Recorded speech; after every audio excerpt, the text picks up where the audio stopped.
So welcome to Studio Seneca. Awesome. So man, Thank Mark, you. what are you doing, man? You look beautiful. Thank you. Thank you. I feel really good. And to be honest, I was so looking forward to meeting you today. Cool, me too. Yeah, Me too. seeing I've been you. looking forward to meeting you for days, actually. Yeah. So I don't know if you knew that this idea about doing these interviews hit me a couple of months ago. I remember I was on a session table. Bill was working on me, and I Yeah. remember I got this idea. It was like an epiphany, and I thought, and you came up in my Right? head. It was like, oh my God, Mark. Yeah. So thank you for entertaining me. That was really what it was about. So. Amazing. I'm so happy to be part of this. Cool. And, I know this will help a lot of people. So Yeah. Well, you're helping me. awesome. Yeah. Exactly. And I would love nothing more to do that. Oh, thank you. Yeah. So what do you think? I mean, what are you sitting with right now? Tell me about you and your life and process and where you are and all of that stuff. Just check in, Right. So on my way over here, I was kind of clearing my mind, and even this morning, and I was thinking, okay, what's going on in my life? What can I share, with you, and perhaps whoever's might be watching this. Yeah. So a few things came up. Well, first of all, we started working together, a few months ago, and I was I'd say maybe a low point a little bit in my timeline in my life. And this work really helped to kind of get out of that and actually just process that and work through that. Today I feel amazing. Could you talk a little bit, I mean, comfortably, like what you think, like people always want to know examples, like how your best guess did the work help? Do you have a sense of how it helped, or was it just a coincidence that you just happened to be working with me at the time and things just passed? Yeah. Or can you give any examples at all where it really helped? One of the ways that really helped was kind of reframing my situation and changing my perspective on what was going on. Cool. I know we talked a lot about calls to answer. And I was kind of feeling at a certain point that life was happening to me as opposed to for me. And that work we did over the couple months we worked together really helped me to, just reframe the way I was looking at my life and realize that life is working for me and that I had calls to answer. And, I really started to slowly work on that. And I know sometimes I had big breakthroughs right away, but a lot of the time it was kind of planting the seed and then cultivating that seed and working on that over time and kind of changing my mindset towards things. So I think that was the biggest thing. Was it difficult? Was it hard? Not saying the process was comfortable or difficult, but I'm saying as far as getting to the place that you are now, did it require a lot of like efforting on your part? Do you feel, or was it organic? Just help me out with that. I'd say it was pretty organic, kind of. But one of the biggest things I noticed that it comes up for me right now is patience. Sometimes things happen quickly, like I had those quick breakthroughs, and then other times it kind of took like a week or two to like process whatever we had worked on, and so I guess it's a mix, right? Sometimes it took some efforting in terms of being aware, being conscious, and then kind of tuning back in with myself. And then some other times I just picked it up right then and there, and it literally just changed my outlook on my life. Absolutely. Instantly. As soon as I left our session, I felt like amazing for like the rest of the week.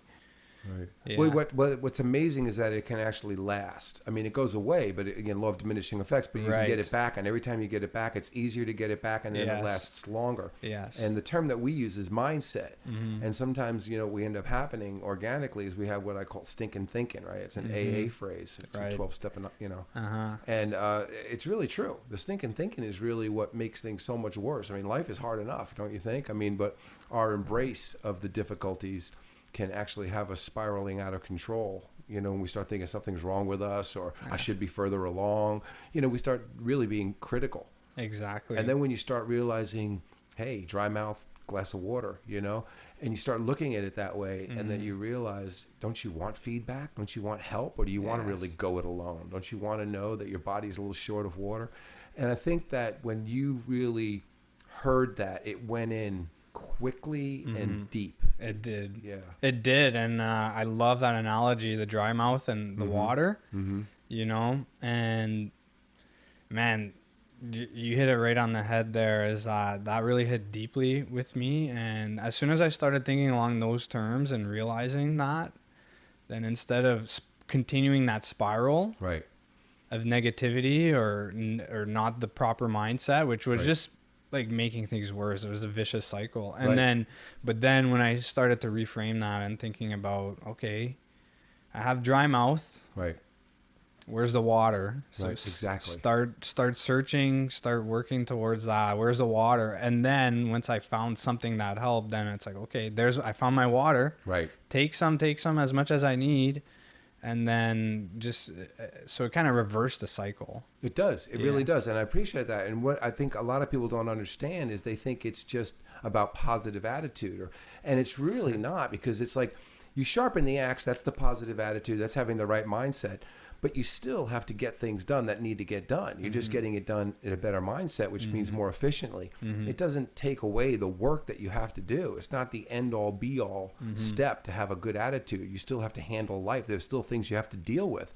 But boy, it's sure a lot easier to deal with it when you got the right frame of mind. Of course. You know, the framing of something is not the end-all strategy by any stretch of the imagination. We still have quote other calls to answer. Once we get the axe sharpened, now we got to chop the tree. Now we got to get to work. But at least we got the axe sharpened, which is really an important component. You know? Yeah, I'm still dealing. I think one of the biggest things I had difficulty was I felt like I had no direction, and just being in a certain level of uncertainty and on multiple levels in my life. But I've learned to accept that. And with accepting that, then I was able to more start to see the calls to answer a little bit more clearly, and my search for water became clearer, and I started to get a bit of direction. So I feel like I've come a long way, and it's a continuous process of a continuous process to see my life and through that perspective. That's beautiful. And today, so where I'm at today, I just feel a lot more centered as a person. I'm not gonna lie, there's still ups and downs, like, and hope so. Right? Yeah, and but I'm able to handle those downs or a little bit lows much more efficiently, much more effectively. And I learned I've learned to accept that, hey, these are calls to answer. So what can I do about that, you know? And it feels reassuring to me. And but one of the things today that I kind of noticed on my way here that I think I wanted to share was, in some terms, I feel a certain apathy in different parts of my life. And I was thinking, like, oh, that's not too great. But on the other hand, when I look at it from a call to answer, it's okay, well, why am I feeling that? Like, it's okay that I'm feeling that, and I realize it's a call to answer. And what do I have to answer? Well, I think I need to find purpose. Purpose and direction. That's it. And I have a great example. A very recent example was, I decided, well, I was maybe a little bit too apathetic with my health. Just of recent, I was like, okay, I want to kind of sharpen up in that. And I felt like if I got a better grasp on my health, that would start to clear things up for other things in my life. And so an example was, okay, I didn't think my diet was too great, and I just didn't feel like I had mental or spiritual clarity as much as I liked. So then I set myself out. I said, okay, well, what can I do to kind of reset that? So I decided just this past week to do a 5-day fast. I've been thinking about it for a couple of weeks, and I was like, okay, I'm doing it. And so that kind of just recharged me. It recharged my whole health. And today is actually my first day breaking the fast. Oh my God, it's beautiful. So this is the sixth day, and my mental clarity just went through the roof. I just realized this in the last couple of days. My mental clarity went through the roof. I feel a lot better. My energy seems to be stabilized, and now I'm already. The last couple mornings I had awesome mornings where I did, my movement meditation, and then came up with a bunch of ideas. I want to hear them. That's going to be my next question. Right? What ideas did you come from? A bunch of ideas, just because I know I have graduation coming up, and it kind of mixes into other parts of my life, that uncertainty, because I have my graduation coming up, chiropractic graduation. I'm not sure what I want to do. Congratulations. When is that? Thank you. End of May? No, in 3 weeks at the end of March. Oh my gosh. Yeah, I'm so excited. It's exciting and scary at the same times, but with our work that we've done together, I feel like I'm much more able to handle that stress, if that stress and uncertainty, and know that, and come from a place of possibility, as opposed to being like, oh no, what am I going to do? Right. It's going to be revealed to you, TBR, but you will do it. Yes. There's no reason to stress out over every hypothetical situation. Right. You don't know what's going to come. That's okay. You got this. Mm-hmm. And that's how I feel. And so with this fast and resetting my health and mental clarity, I'm like, okay, I literally had a download of a bunch of ideas, whether it's staying here for a little while after I graduate to continue working with my mentors, such as yourself, and to also continue developing relationships with my friends that I've made that live in the area, and also perhaps obviously continuing to develop myself, my personal growth, because I understand as a chiropractor, and as a facilitator of connecting the body, mind, and soul, I understand that the technique is me. Yes. And the more I develop myself, the more I will be able to help people. And so I think there's a great opportunity for me to kind of continue and dive in and explore a lot more of that without having school and the demands and all the loads, right? Of course, yeah. And really, really focus on what can I do to help more people, and what can I do for my life. Again, I know it's not just about me, but I know that the better I take care of myself, the better I'll be able to take care of people. Absolutely. But start taking care of people too, because you'll learn so much more through the practical experience. Yes. It's like school just gets you out there to do it. Right. But then get out there to do it and learn from your heart about really wanting to serve these people with your best. Talk about novelty and newness and creativity, and you're going to come up with some new techniques as you develop yourself on how to really love people up and really serve them in levels that no one else can or will. It's like, if not you, who? That's my favorite little, whatever you want to call it, what runs in the back of my head that keeps me motivated, what inspires me is if I don't do this, who's going to do this? If I don't create this, that I see clearly laying this out, the psychotechnologies that I've developed. If I don't really put breath into this and write them down and then teach them, who's going to do this, especially these exact syntaxes that I have. I mean, these are perspectives that were given to me, and I was like, I don't think I'm supposed to keep them for myself. Right. So, and I don't really believe that, and I'll just share them, and I don't think they have to change the world, but if they change you, that's enough, and that's the world to me. Right. And whoever they do change, it's wonderful. Yeah. And those who yawn, I don't get it. It's like, cool. I love that. I love that. I love that we have our people, our tribe, our God squad, those that we touch and those that we don't touch. And I love that. And I can't wait to find out who you're going to touch and who's going to be on your squad, that you get to be a member of their success team. Oh, I'm so excited for that. And along my career here in chiropractic school, I've touched on that, and more as a program, obviously, as I've developed as a person, as a chiropractor, and in this work, the callus work, and that, man, there's no better feeling than serving somebody and making a difference in their life and for them to be better, and then the ripple effect that has on how many people it touches around them, like their loved ones, their friends, their coworkers. You can just see it spread. And a lot of times I'm like, I know that I've facilitated a good session or good I've catalyzed a good session when I feel more energy after that session than I did before. Right. You just can feel it, and it feels like there's no other feeling like that for me right now. Do you notice the similarity that when you're giving a session and when you're receiving a session, the benefits are sort of almost identically the same? Do you ever notice that? Yeah, I've been noticing that more and more of recent, and it's like, wow, I got to get out and serve more people.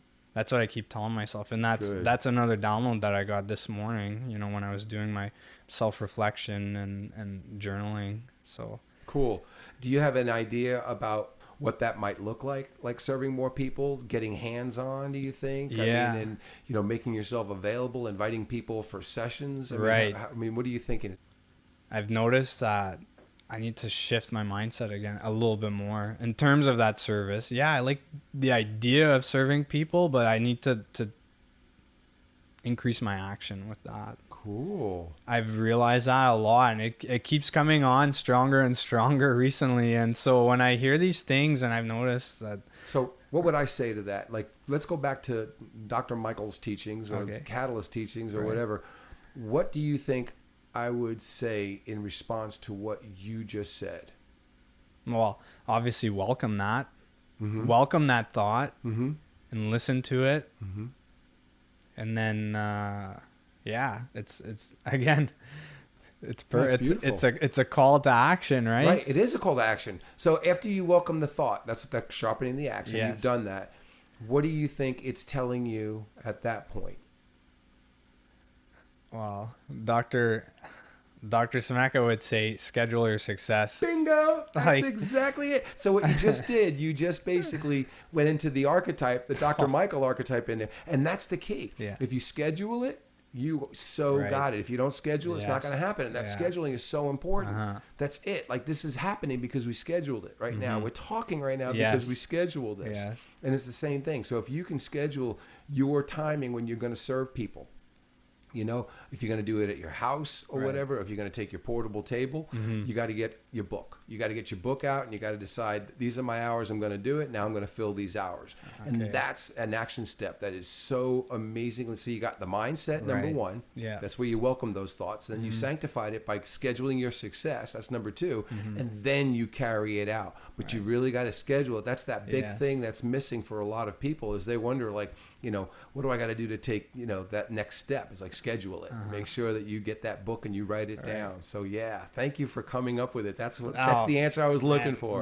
Here we go again. Another interesting synchronicity about this is that at the start of this quarter, at least a month or two ago, I told myself, okay, I was thinking along those lines, like, I got to take better care of myself so that I can serve more people. And so the first thing that came to mind was, okay, you got to schedule your success. And it started with Blue Night.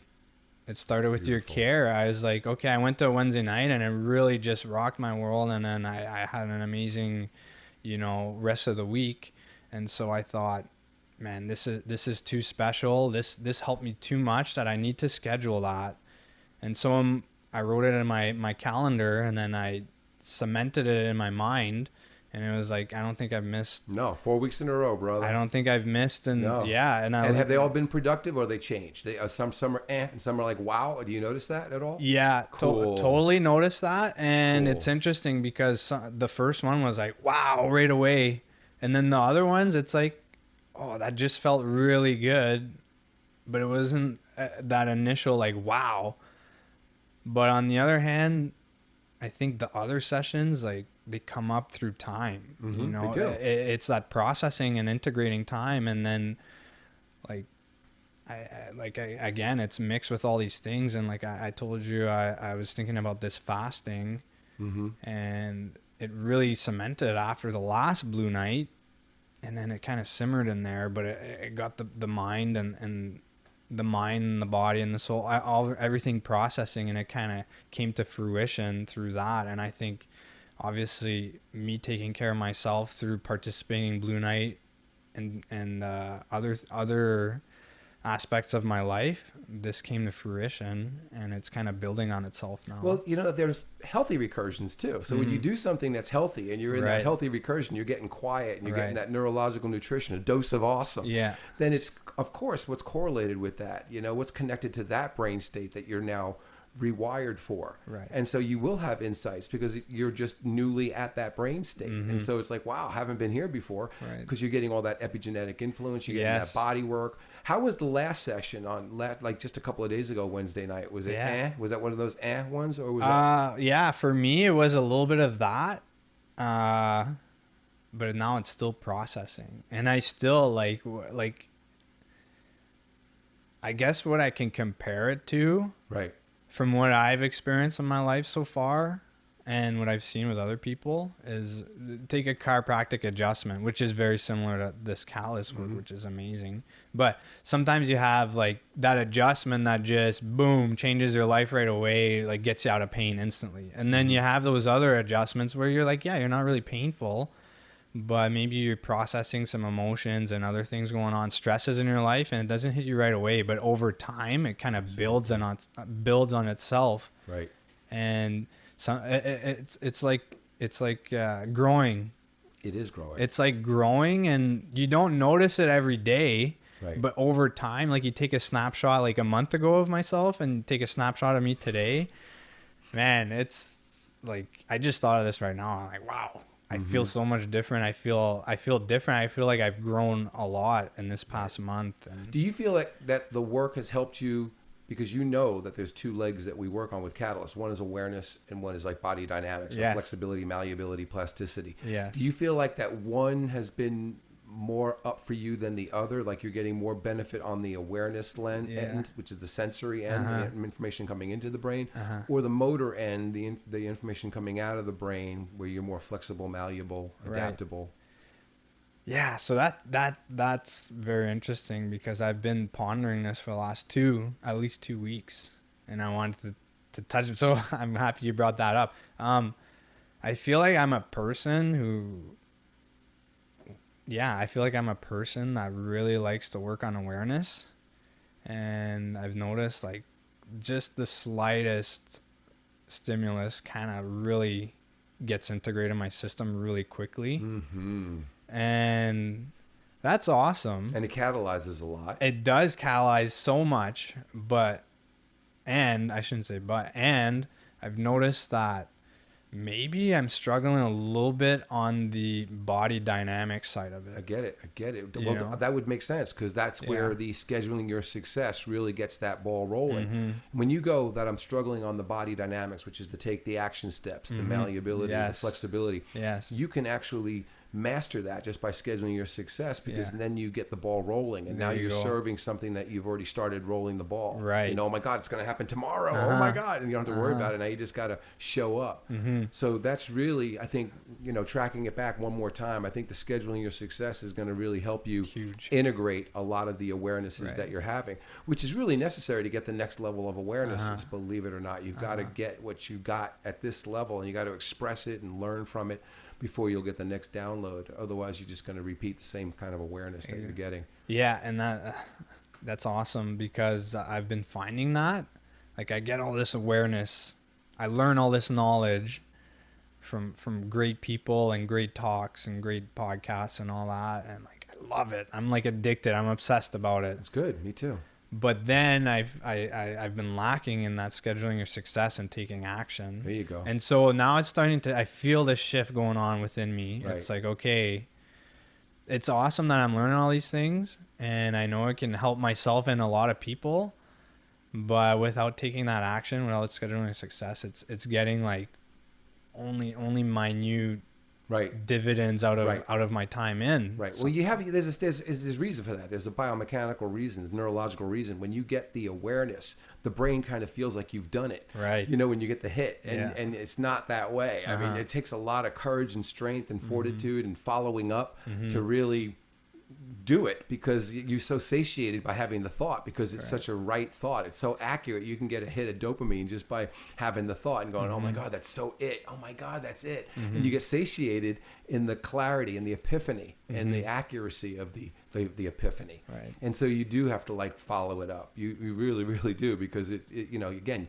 you got to trick the brain that, you know, hey, you didn't have it yet. It's only a thought. You know, you got to put it in proper perspective. Hey, I'm so glad you got this thought, but you know, we ain't done nothing. I always tell one of my clients, you know, if you really want to hear our views, we haven't done nothing.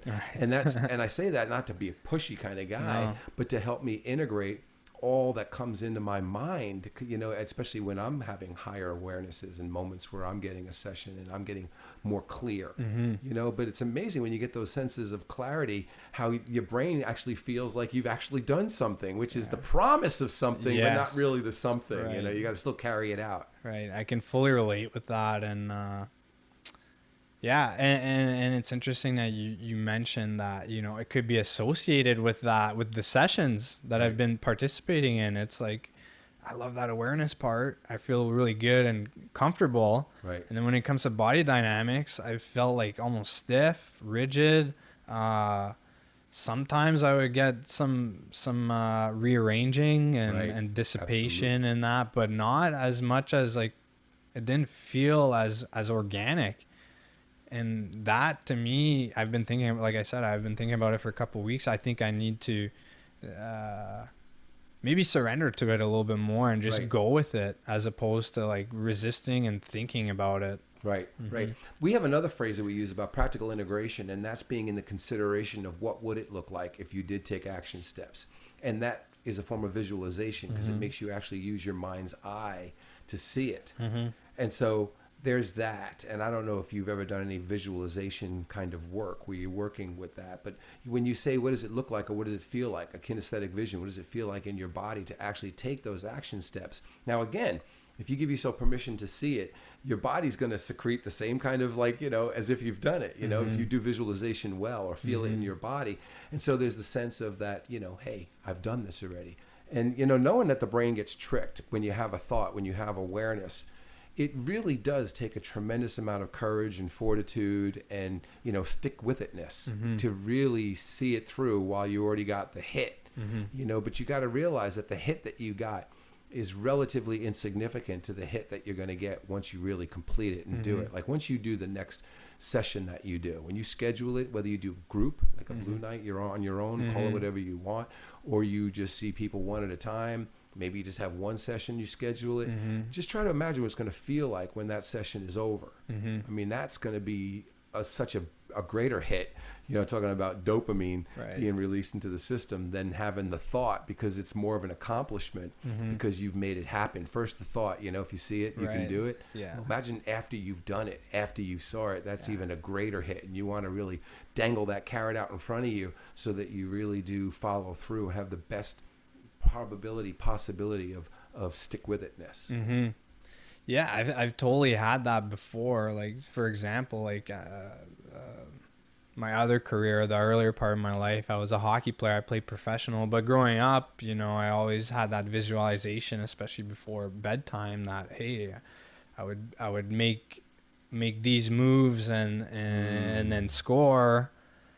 And then I go over and over and over in my mind, and then that's part of how I became one of the best players from my town, and how I got to professional hockey, you know. Wow. And so I find a lot of parallels with that development. Amen. In that vocation at that time in my life, and it just came back to me today, actually, and I was like, I wanted to be the best so bad then that I kept looking and searching and adding all these actions. I'm like, okay, how can I bring that to the rest of my life? How can I bring that to this work? And so that really got me flowing. It's beautiful. It's amazing. And then scheduling my success came up again. I was like, okay, I want to see these people at this time and this time. And then I want to go continue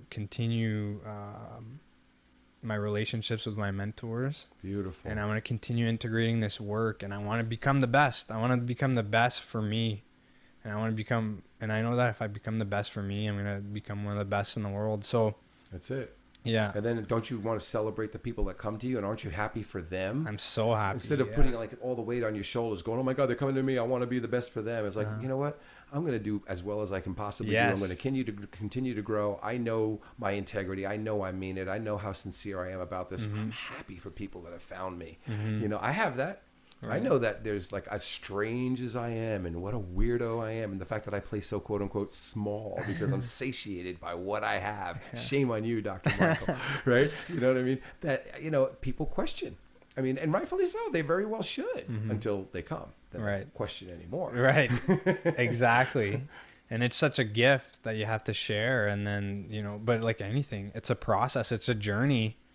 And, you know, you have your calls to answer and you're answering them. Right. And now you're coming up with this, which I think will help a lot of people and expand that. Well, I thank you so much for calling today, too, or reaching out and everything and doing this, because that was scheduling your success. I mean, you're the one who made this happen, which is really great. I mean, I put the bug in your ear a while back, but you're the one that followed up and going like, hey, you know, today, what are you doing? I'm like 2:15. Right. Okay, 2:15. Yes. I love that. I mean, that's just real. And now we just do that same scheduling your success with you being the facilitator. Of course. That's the big one right now, because you're so working so much to learn from your mentors and everything, which is great. But you're really going to learn from the people that you serve and being in practice, because there's no greater teacher than experience, you know, getting out there and doing it.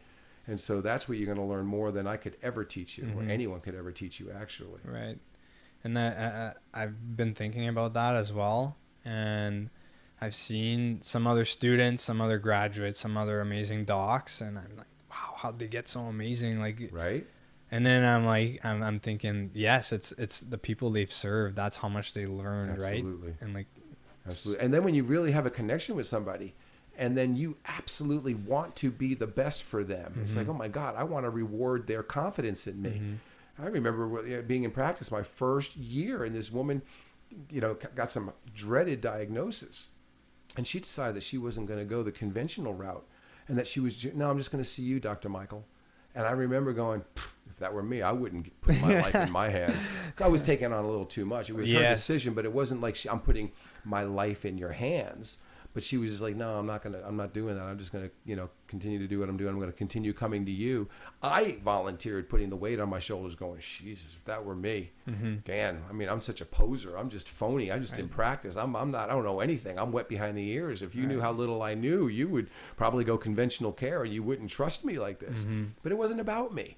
It was about her. And of course, she's still alive today, and you know, which is amazing, right? I mean, you know, she wasn't given long a very good diagnosis.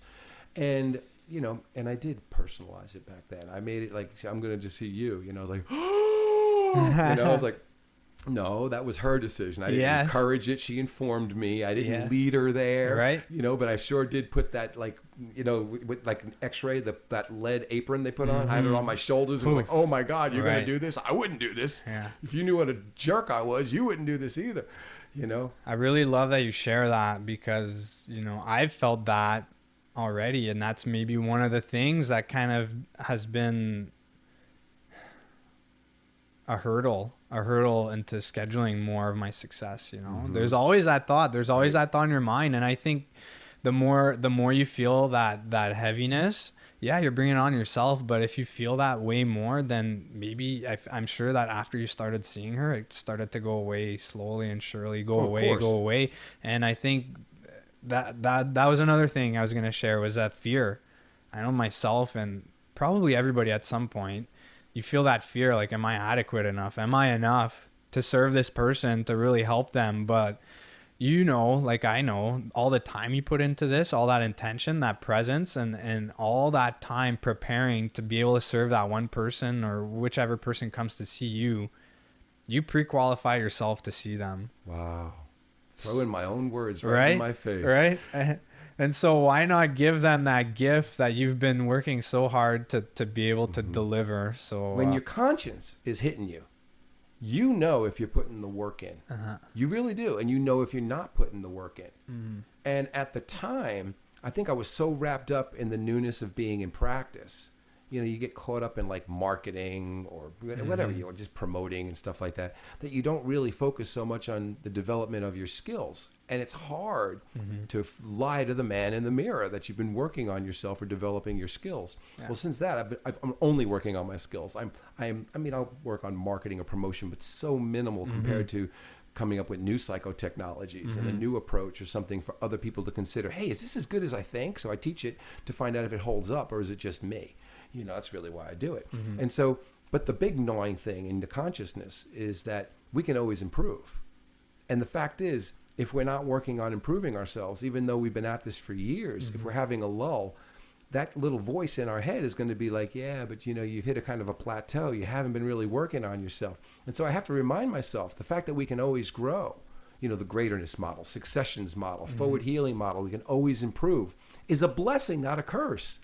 So when that voice turns around and says, hey, you're not really working as well as you could, you can improve, you have to tell that voice, yeah, but who can't improve? We all can improve. That's why I promote the greaterness model. That's so important to know that no matter how great you are, there's greater.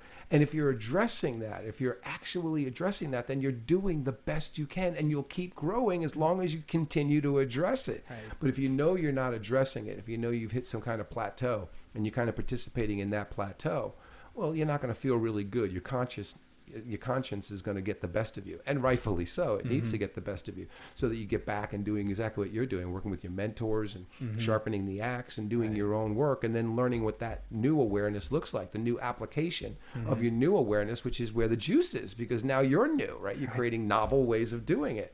So that's anyway, I wanted to share that. Yeah, that's beautiful. And again, call to answer, right?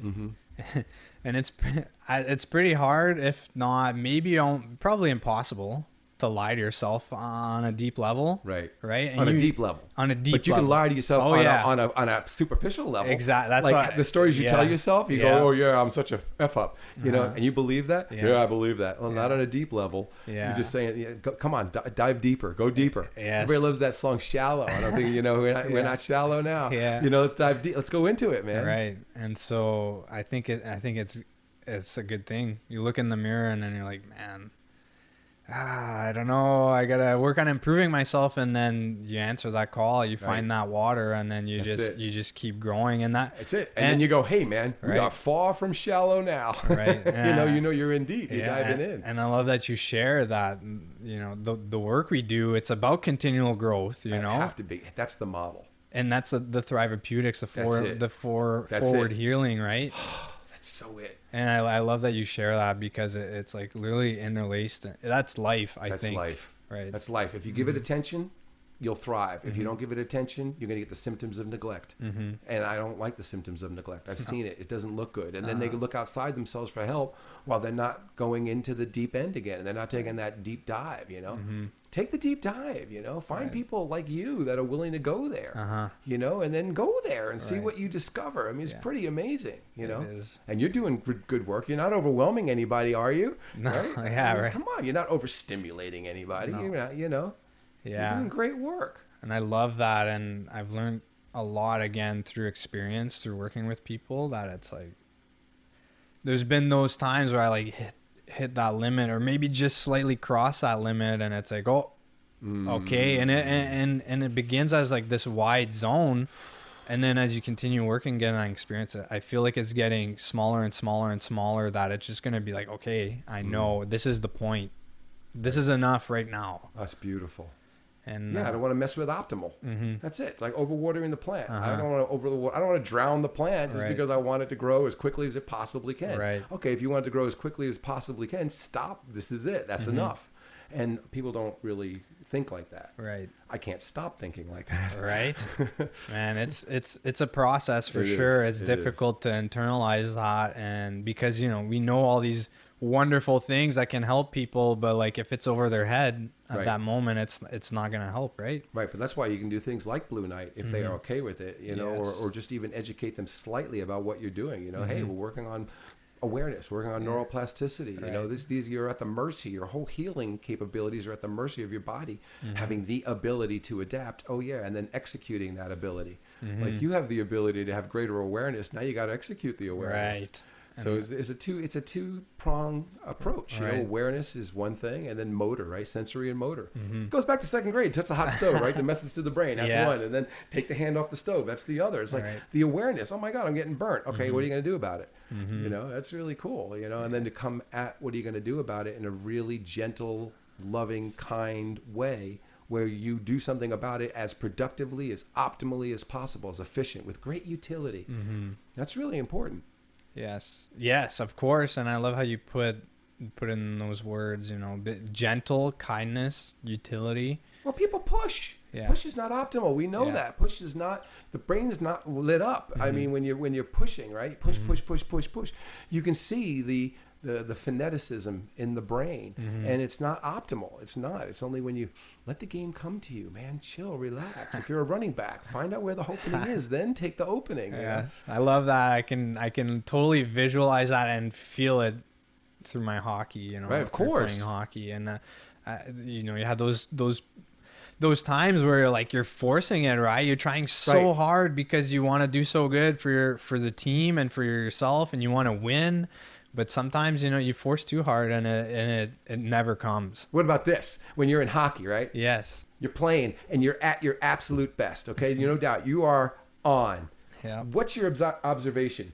Is that everything slowing down where all of a sudden it's almost like it's as if everything is going in slow motion? And that's because you are at your best, and because everything because it truly has slowed down. So your perception is like, oh my God, you're taking 3 steps or 3 skates, whatever. How you're going on 3. I don't even know how you call it, skates. Right, 3 strides. 3 strides. You're taking 3 strides, and it feels like no one's even taken one. Right. And you visualizing the whole thing, and it's like, oh my God, this has actually happened. What I visualized is happening. Here comes the puck, and it's like, and everything is so slow. Yes. And you just are on top of it, and it's like, that's pretty amazing that phenomena happens. Have you ever experienced that? I've experienced that so many times, and that's when you're at your best. I promise you, you're not freaking out at those moments. Like you're not, through the roof. It's almost inhuman, you know? Right. It is. Well, it's superhuman, but it is superhuman. It's what's capable, but it's just not common. I mean, if it's possible, and you can, it's a phenomenon. You just play with that phenomena. Right. I mean, when I'm sharing with you right now, and I talk about this all the time, I know my enthusiasm and my excitement. Well, you know, hey, if anybody watches this, I don't get views. I don't care. Right. You know, it doesn't really matter to me. I'm not caring about that. But I know that there's a juice to this thing, part of my enthusiasm. But I can't take this juice when I'm facilitating. I can't do this when I'm doing Blue Night, right? You know, or Blue Weekend. I got to be, you know, in my zen. Of course. You know. And would you call that? Would that be kind of your flow? Would that be kind of that where time slows down for you, kind of? Oh, absolutely. Right. Oh my God, when Blue Night feels like it's only been 10 minutes and that song comes on, right? That tells me it's over. Yeah. I'm like, what? Already? I got some kissing on the foreheads to do. I got to get around to everybody. Yeah, it is like that. And I do love that. I do love that my work and the sessions that I do fly by. It doesn't matter whether they're Blue Night or I'm working one-on-one with you. Even this video, I mean, it flew by. I mean, really. I mean, seriously. It does really feel like that. It does. Well, we're having real conversations, and that's the whole thing. You know, people talk about, like Francis did a video with me years ago. What do I tell people? You know, I tell them you're a life coach. You know, I don't really know what to say. I said, I don't know what to say. You know, I'm great at this facilitator. You know, I mean, and then people look at, because we've never heard of it. Nobody has a file for that. But if you say life coach, people go, life coach. They're a dime a dozen. Right. You know, I heard a guy who's doing book publishing said to me the other day, he goes, you know, life coaches are a dime a dozen, but you're different. You know what you're talking about. And I was like, might have been the best compliment I ever got. Wow. But I don't like promoting myself as a life coach. I really don't. But it helps people understand what I do. But I facilitate conversations, and I am constantly hyper aware of the brain. I know that greater function is going to happen when people can get outside of their own recursions. You know, the only thing you're competing with is not your external environment.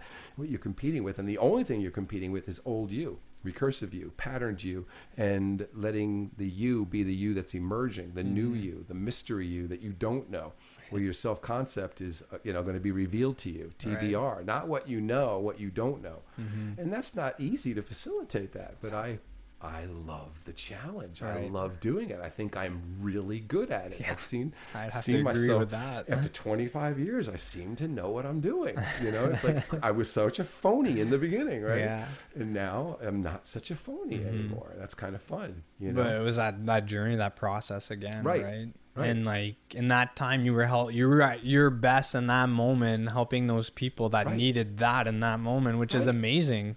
Well, I don't want to be ripping people off either. No. I mean, you got to realize people are coming to me. Right. It's not free. They're giving me their money. And I love, you know, Napoleon Hill, you know, give more service than you're paid for. The best service I can give is like excellence, to be extraordinary, because I can't give more time. I mean, my appointments are what they are, you know, when time's up, next person's here, right?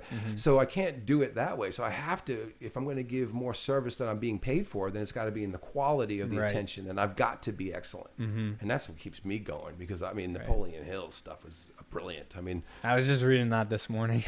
I love it. We do this a lot, this whole thing about the synchronicities. Oh man, you incredible! Know, MS and MS, and then every you being time from Canada, and oh my God, you touch my heart, my family. I love it. Oh God.